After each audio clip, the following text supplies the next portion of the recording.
Hey everybody, thanks for listening into the Goodness Village podcast. I'm really excited for today's bonus episode because it's not me you get to hear. You get to hear Kim Curtis, our executive director, interview one of our high impact donors, Bob Weiss. Now, this idea of Kim and Bob recording a podcast came up during our last spaghetti dinner fundraiser, where they got into a great conversation about the world of donor-advised funds, also known as DAFs. So today's conversation is a bit longer than our normal podcast episodes, but I really encourage you to buckle up, take a listen, and learn how to really stretch your donation dollars even farther. All right, that's enough from me. I hope you enjoy.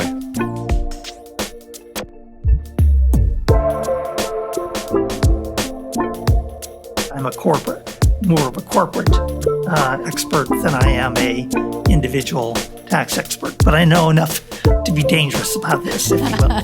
I do love that you just came in and you dived right into it, and I think that set the stage for me to ask some questions, and love how prepared you are for this conversation. But I want to back us up and have you introduce yourself and tell us who you are. Oh, that might be a good thing to do. Okay, I'm Bob Weiss. I'm retired. I'm 78 years old, so I've retired a number of years ago, 7 years ago.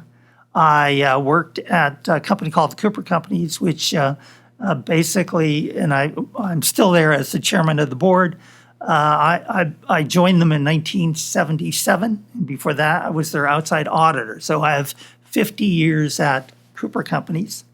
And prior to that, I was a CPA in New York City for about 7 years. One of my clients was Cooper.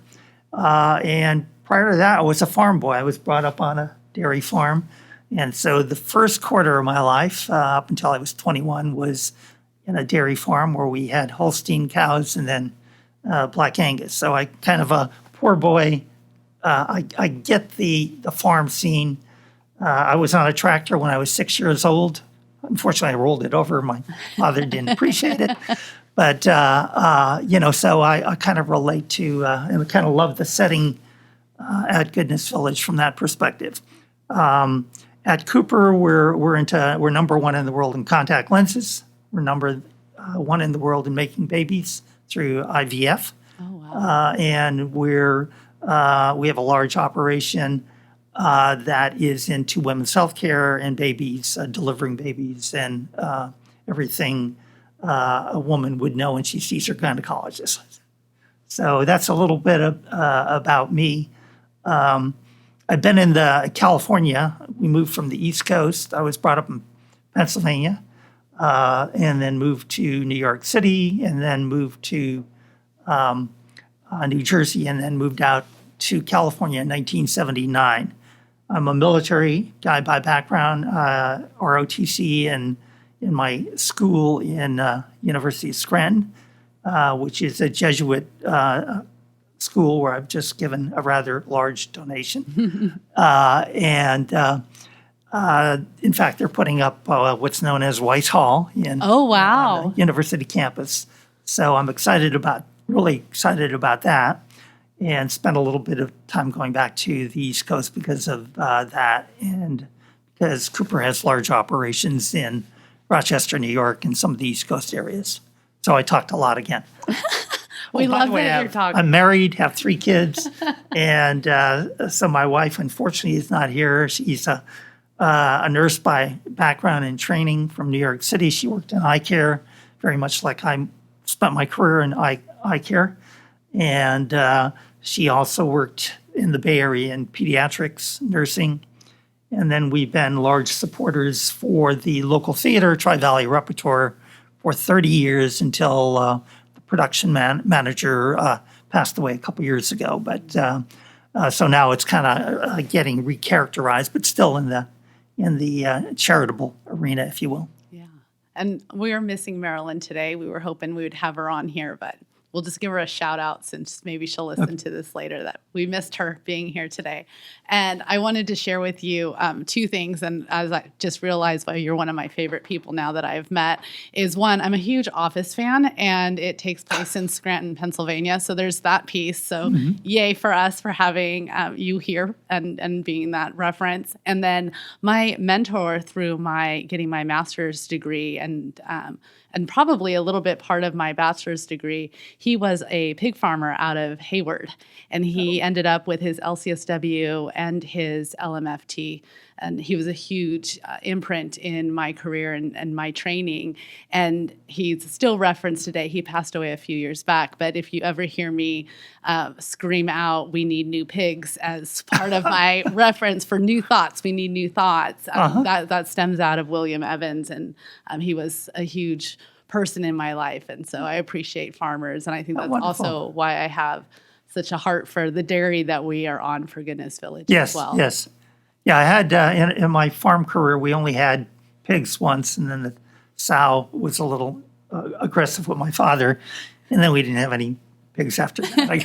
But so I have some appreciation for certainly pigs. And on the office note, I claim strongly, and I'll give you an article of Farm Boy Made Good that was done by University of Scranton. But in it, I was a trustee at the university for 6 years, and I was known for pizza in the office. And basically, the office in their series would get their pizza at Alfredo's, which is in Southside and Scranton, a few blocks away from where Marilyn grew up.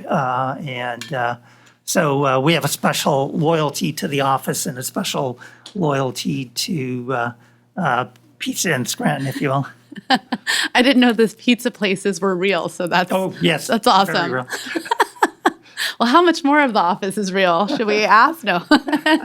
So we thought. Yes, on that note, Marilyn went to nursing school at Scranton State General Scranton State General Hospital.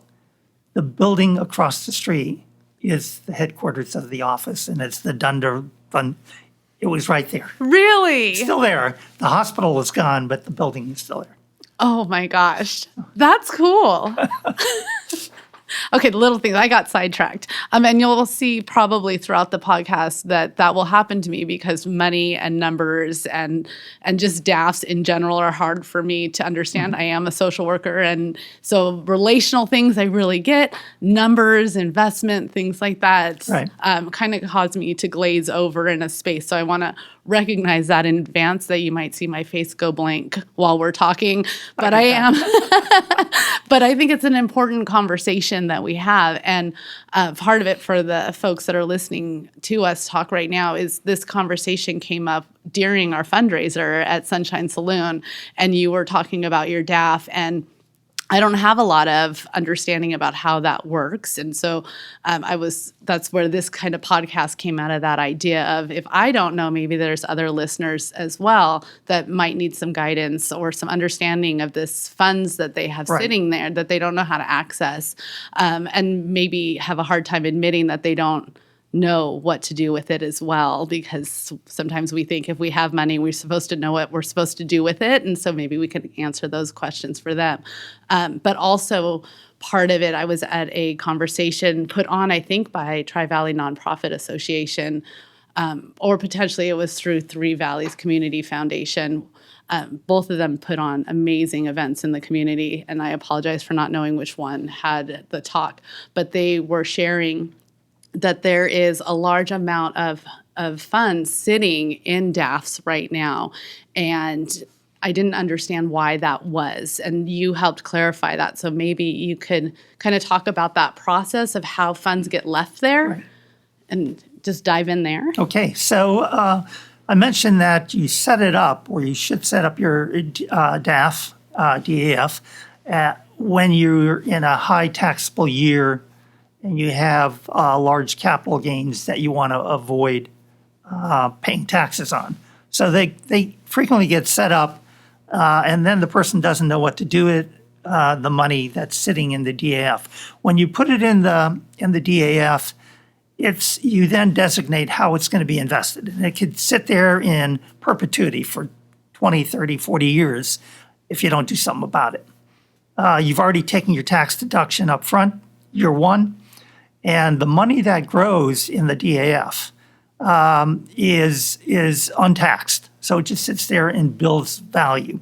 Now, if I were to kind of frame that a bit, if I put $100,000 in the stock market, and I picked a moderate investment vehicle like the Dow Jones, an index, it would accumulate about 100 over the last 10 years.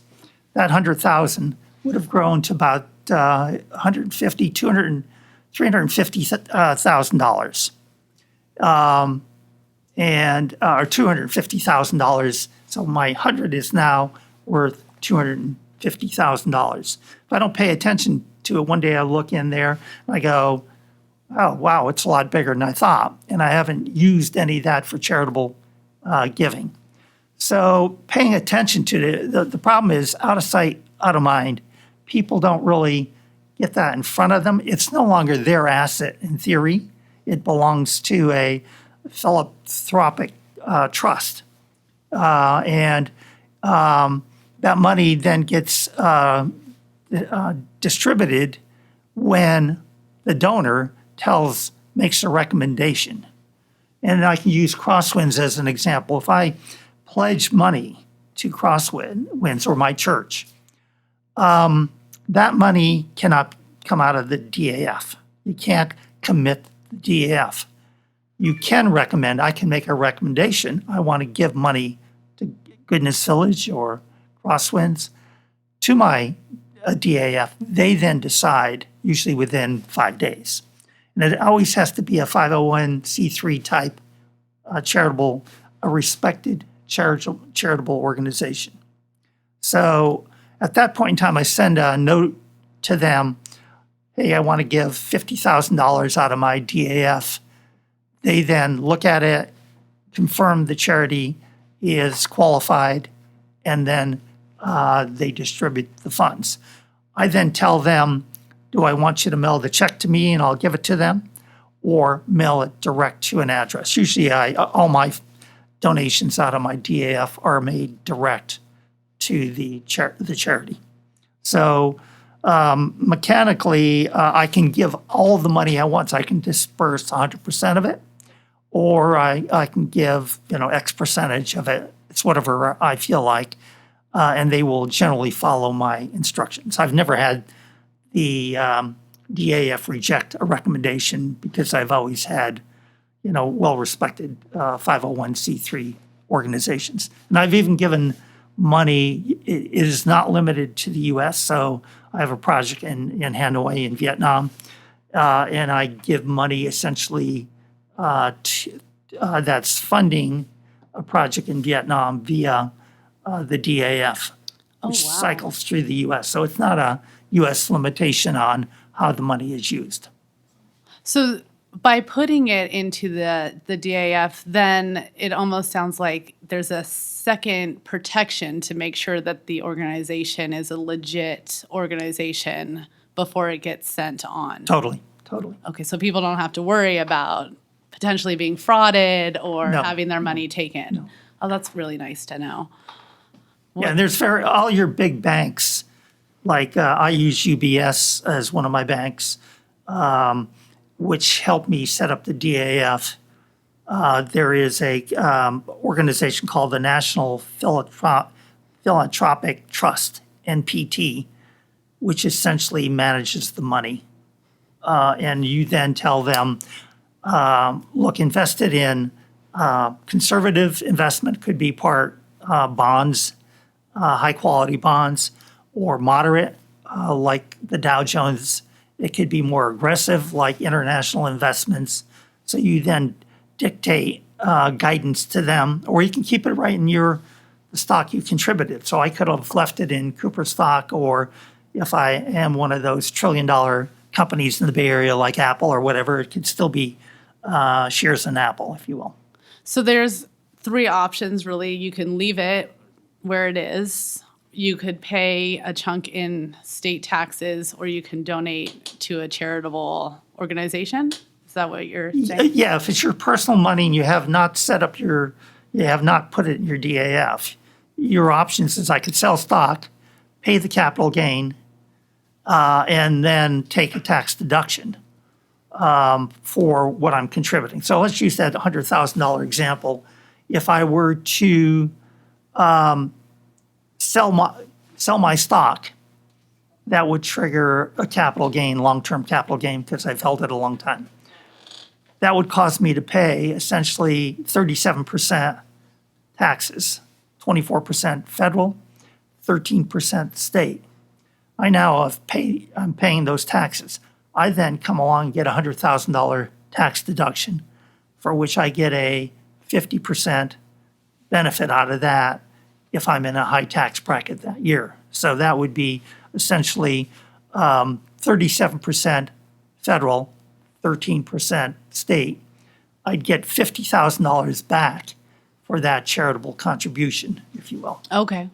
So it's better So to contribute to a charity. yeah, by contributing to the DAF via the DAF, I avoided essentially that $37,000 of capital gains tax. So do you think that people might be missing that step? Yes. Oh, absolutely. Oh, I think most people, when you look at the profile of the high net worth people in the Bay Area, they're not tax experts, and they're not. But a lot of them got a lot of wealth, like multiple millions of dollars in wealth. That maybe it was just a tech, just like your background, with no finance background. They're basically going, I don't know. I'm suddenly rich, and I want to give some of this money to charity. And so what they do is they sell the stock, pay the capital gains, triggers them to be in a high tax bracket that year because maybe they had a number of other things go on. They had a good salary and a good bonus. Then they sell the stock. They have even more income that year, and that triggers a rather complicated tax return for them in that year. But they're not tax experts, and chances are they didn't even go get tax advice. Oh, wow. So that's mistake number one. Mistake number two, let's say they had the wherewithal to set up their DAF, and then they stop paying attention to it.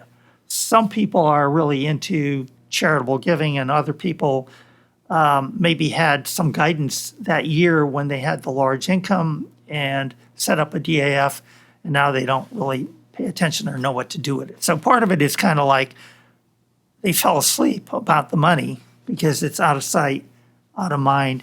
It's no longer included in their tax return. It's just a fund sitting out there like a pension plan is, or like a IRA is, or a 401k. Sometimes people ignore the value that's building up in their IRAs and 401ks and suddenly realize they're a lot more wealthy than they thought they were. Because if I take the NASDAQ over the last 10 years, that has gone up 300%. So that $100,000 that I invested would now be worth $400,000 because I just had $300,000 worth of capital gains that is sitting in my DAF if I invested in a NASDAQ index. Oh, wow. So there's a large chunk of money just sitting in this, These larger funds. than what I imagined to be large money Right, sitting in those funds. Yep. And our nonprofit world is struggling right now with finding the funds because the economy is really hard for people to contribute and to donate. And The thing that is not hard, if you're someone who has stock for whatever reason, because you were there when Apple got started, or you were there when Tesla got started, you're sitting there, you're a lot more wealthy than you realize, but it's in the value of the stock. You may or may not be appreciating that value of that stock. It's a matter of knowing how to shake the trees, but I would argue everyone knows someone from Chevron or Workday or Oracle or PeopleSoft or Tesla or Apple or Google or NVIDIA or, all these companies, everyone knows someone there, and chances are they may have more wealth than that person thinks they have. Interesting. So that's connectivity on your trustee should be kind of thinking out that way. Your fundraisers should be thinking out that way. And it's a matter of targeting. You can go to LinkedIn and see where have the people worked. How many years did they work there? And it's as simple of going through the file and identifying 50 people that are of interest because you found what their profiles were and how long they worked or when they worked at Apple or when they worked. My daughter-in-law worked at Apple way back when.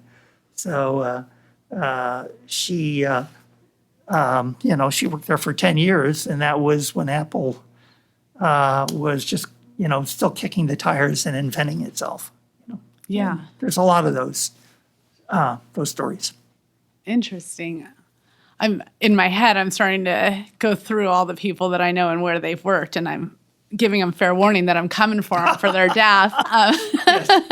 Yes. What I would like to do is maybe you talked about some really amazing causes that you are involved in, from university to Vietnam, and big projects that you're doing. And then you're so involved here at the Village, and maybe you can kind of share a little bit about why that is and why you've been such a donor and contributor to this little project. So I have a lot of pet projects in my life. I'm at the stage now, and by the way, I didn't accumulate much wealth, put it in perspective, until I became CEO when I was 62 years old, I think.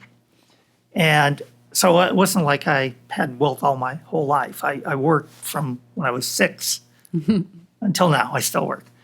And in fact, I just came back from New York, where we had a board meeting in last week, and then we actually wandered back through Niagara Falls, which was kind of fun. And for my 78th birthday, I was on Maid of the Mist going under the falls. Love it. Which was Pam's wedding, just for people who wanted to talk about The Office again. Go on. Yeah, you're right. You're right. So along the way, and even when I was chairman or when I was CEO of Cooper, I really got into health and wellness and a lot of community support through the employees. So encouraging the employees to do heart walks, whatever and I always emphasize that it's whatever your cause is. It's not what I think is important to me is important to me. You may have something else, whether it's cancer. I'm a BRCA2, so I have a lot of loyalty to cancer kind of contributions. And I have a ton of loyalty to my university, because were it not for that university, I wouldn't be who I am today. So loyalties vary, and I mentioned Marilyn has loyalty to actually one of your ladies that you affiliate with is the For Animals. Yes. Melanie. Melanie with Tri-Valley. So Melanie in animals, all of our animals essentially have been animals we picked up at homeless, animal shelters. So Goodness Village, I certainly have a major appreciation for the homeless. And while we don't have a ton here in the East Bay, we certainly do. That's probably misstated. We certainly do when you look at the East Bay and you get into Oakland. Anyone that drives along Berkeley, in some of those areas, there is homeless all over. Here in the East Bay, they're a little bit more hidden in pockets, but they're there if you look. Whether it's the guy that sits at the McDonald's where I get my car washed, he's always there. Like every time I get my car washed, he's there. There's one kind of not every corner. They're out and about and they have their corners. So how they got there, so I have a major appreciation, partly because of my background of knowing what it's like to live in subsistence. We used to live on $50 as a family, $50 a month. Wow. And, you had to get creative. So we got creative. The only thing we really needed to buy was salt and pepper, things that we didn't have. My father worked at a A&P, as it was called, Greater Atlantic and Pacific, which was the equivalent of Safeway now. Okay. So we grew our own vegetables. We hunted our own game. We slaughtered our cows when we needed beef. We had chickens, So I know what it's like not to have money. My whole youth was pretty much knowing that part of it. So I also know that was while we were poor, we were on a farm. We had a house to live in and all those things. But I have a vast appreciation for what's it like when you don't have a roof over your head. Part of it was Vietnam, where there was a lot of people in war and all that, and a lot of very poor people. Part of it is San Francisco. You go in there and you go to UCSF, and to get there, you have to drive through the Tenderloin. So I kind of know how bad it could, just how bad it could be. Sure. And there's so many reasons people end up there. So some people were actually wealthy, and then they lost all their money. Maybe they got conned. Maybe it was taken from them, like the Bernie Madoff situation in New York City, where people thought they had wealth. They gave the money to someone to invest. It looked like they were getting a great return, and then they found out it was all really taken from them. So there's a lot of reasons, divorce, medical reasons, substance abuse, dual diagnosis. I know, a fair amount about a lot of those things. In fact, we ran psych hospitals. And so I kind of get there are certain things you can fix, and in some cases there are things you can't fix. But that doesn't mean we should cast them out to the winds. And, so Goodness Village fits that mosaic of taking pride in your community and wanting the best for the community. It's kind of a direct, you can see the benefit of it. I kind of wish it weren't 28 units, but it were 150 units. You and me both. And I'm used to knowing a little bit about red tape and things that kind of become barriers. Some people take enjoyment out of putting up stone walls, and some people get a lot more enjoyment out of jumping over stone walls. So it's a matter of getting through sometimes a few barriers to entry. Yes. So. Yes. I appreciate that you have a more of a hand up philosophy than a pull yourself from your bootstraps philosophy, and that you went and you did research. Clearly you went to go learn a little bit more about our unhoused neighbors instead of just a passing judgment, because you didn't have much and you were able to work and get all those things kind of put together, a family, a house, a job, all the careers, and you could very easily have a different philosophy to helping other people. And so I kind of want to know how that happened for you, but also just appreciate that you have that mindset. Mm-hmm. Well, yeah, part of it was my upbringing on the farm, kind of a expanded family. And a lot of it was the barter system. In fact, you'd help a neighbor out, neighbor would help you out. So there was a lot of barter. You didn't have eggs because they had the chickens, and they gave you eggs and you gave them milk. So the barter system was a big part of how I kind of learned some background. But importantly, why charity? Part of it was my training at the University of Scranton, and its whole approach to ethics and morality. So it was just ingrained in me as what a good Christian is, if you will. And I put a lot of my loyalty, my wealth, and who I am is all about my upbringing, if you will. It kind of fit when I went to Vietnam. spent a lot of my time in Vietnam. Actually, we were doing med caps going into the communities because with our unit, we had the doctors and the medics.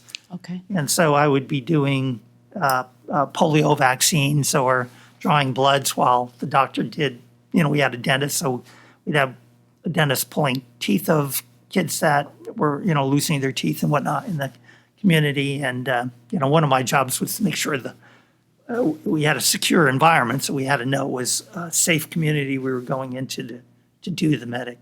We did a lot of good things, even in a war environment, if you will. Yeah. So thank you for your service and for what You're welcome. Just the perspective is different than I think some of the people that we come across, and your kindness. People can't see you right now, but I think they can hear it in your voice, and I just think that I want to again appreciate that. On your notes that you came with, which I love that you were prepared, you have this line that I've been eyeballing since you sat down, and it says, the gratification of optimized gifting. Could you maybe explain what that was when you were writing it down, what you were thinking?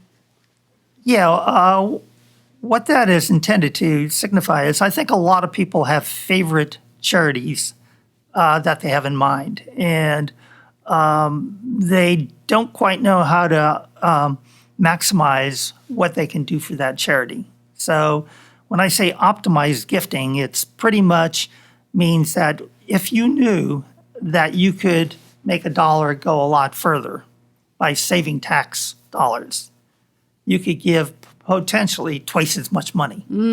So optimizing, it means get the most out of the money. I mentioned the capital gain. So in an example of I have a $100,000 capital gain, if I sell the stock, I pay 50%. I pay 37% of that in capital gains to the government.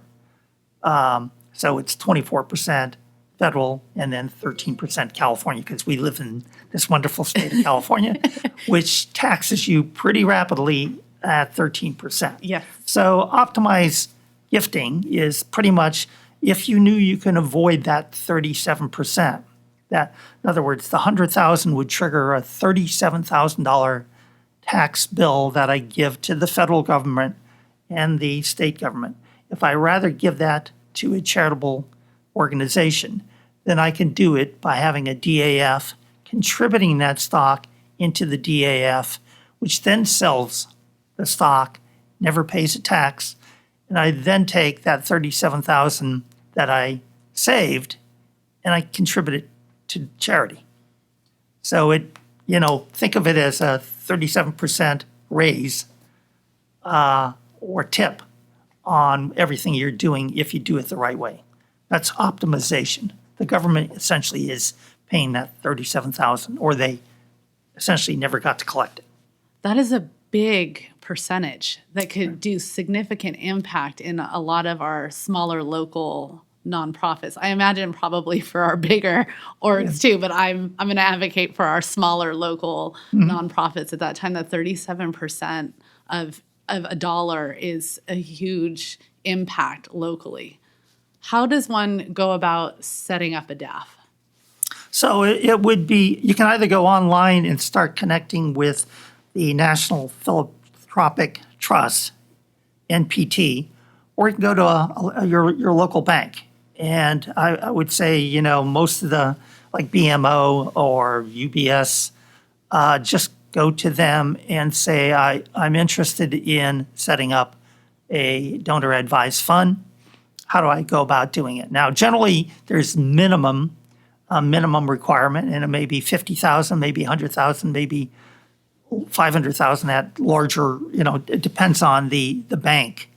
But you can work it through with your local bank, or you can work it through, you can even ask your local CPA if you have someone that does your taxes, maybe H&R Block, for all I know, probably some of the people there would say, here's where to go to set it up. But I think you can do it do what I kind of do is go online. You probably can learn pretty quick, and then pick your, Charles Schwab or whoever you want to use, and work with them and they'll help set it up. And then it's a matter of transferring a high stock that has high value for which you have a low basis. So the profile would be, I know I'm going to be in a high tax bracket for whatever reason, and I also know I have stock for which I have a very low tax basis, and it's worth a lot of money. And I want to liquefy it and support a charitable organization. Once you have those criteria, I'm going to have I'm going to be in a high tax bracket in a given year or years. I have stock which is worth a lot of money, and I have a low basis, and I want to give to charity. If you can check those three boxes, then a DAF is prime for you. Awesome. Any last things that you think people should know before we say goodbye to them? I probably said a lot of different ways, and I would just, I guess, make my pitch for you. Kind of ask why Goodness Village, and I really think when I talk about gratification, you should find charities that really gratify you, and in my case, I kind of spread the wealth all over the place because I didn't even talk about the military. We have a military golf tournament, so I kind of support Awesome. That one. It was in usually it was at Wentine. This year it was at Disco Bay, so I co-sponsor that, if you will, and we love, as we mentioned, the animal. Always support the Tri-Valley Humane Society. Shout out to Melanie. Yeah, and a lot of things like that, and then there's a lot of good charitable events. If you can't find some, you're not looking. Yeah. But I think it's starting to you start realizing particularly as you get older, that you want to leave something for good causes, and I would even argue there is a creative way to do this model for your local church. So in fact, I'm going to stop making pledges to my church, which they'll probably go, what do you mean you're not going to make a pledge? And instead of making the pledge, I'm going to have the DAF write the check. Awesome. So they'll get 37% Save more. That exactly. I see how that works. Yeah, so the model isn't restricted to the way you think about your individual church. And I don't know, I imagine that people can hear your smile when you're talking, but you can see the gratification and the joy that your giving is bringing you. And it's so cool to watch. Well, I'm glad you gave me the opportunity to kind of say what's on my mind. And well, I appreciate you sitting down at the spaghetti dinner and letting me pick your brain amongst all the other things that you could have been doing that night. You sat down to talk about DAFs with me, and really I had to have you explain it to me like I was a 5-year-old, because I just didn't understand how money was sitting places that people forgot that they had money, and that to move it, right? They got their tax write-off at the end of the year, and then the money just sat, and I was confused how that happened, and I just appreciate you taking the time to explain how that happens. And likely it's just an absence of thought because they did all their steps to get their write-off and then forgot to do the final step of sending that to their choice of charity. So, well, people only have to look at the stock market to see how much wealth there is, particularly in the NASDAQ, where the technology companies tend to migrate. There is an incredible amount of wealth that is built up in somebody's pockets. So it's a matter of just connecting the dots, if you will. A lot of those people are prime and want to figure out how to start giving some of the money away. Yeah, and I imagine they want to make sure to optimize that gift in a cool way that puts a big smile on their face as well. Exactly. Thank you for spending the time. Again, we missed Marilyn. Would have loved to have her here, but I want to make sure when she listens, she knows she was missed.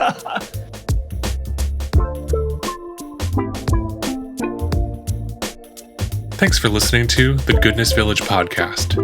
Production and recording was done by the Village's operations team and in collaboration with Crosswinds Church. Music was created by Club 88 member AJ Parr.